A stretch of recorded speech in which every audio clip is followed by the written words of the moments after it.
Hi everyone, it's me, Day the Fae. Today we're going to talk about where the heck to start. So one of the questions that I encounter a lot in forums and different places is I want dreadlocks, but where the heck do I start? So today we're going to talk about that. Whenever I first start a consultation with any one of my clients or friends that wants to start their journey, the first question I ask them is, well, what kind of dreads do you like?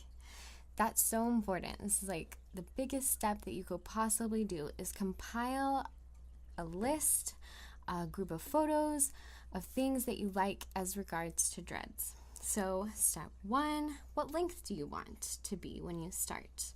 What texture of dreads do you like? Do you like more lumpy and natural looking dreads, or do you like dreads that are really smooth and maintained and perfect? What color do you want? Maybe you want a different color than your natural color.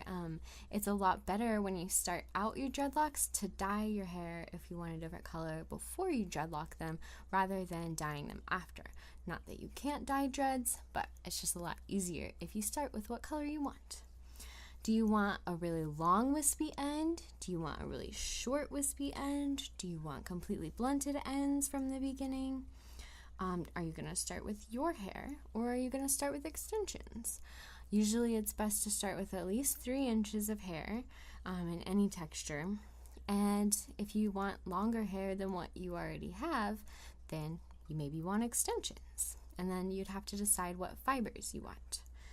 Do you want to braid in your dreadlocks, like a temporary install so that you can still go to work with regular hair or maintain loose hair sometimes? Or do you want a full so-called permanent install? That's not to say that they're completely permanent, but do you want dreads growing out of your head, basically?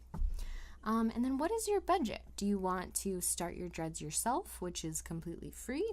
Do you want to see if you can find a friend that knows how to do it? Or do you want to jump in and get a loctician's help? And if so, what's your budget? You're going to need to know that. So that's step one. Find what you like so that you can identify where you need to go next. Again, I'm Day the Fae. If you want to check me out on Instagram or Facebook, the link will be below. See you guys.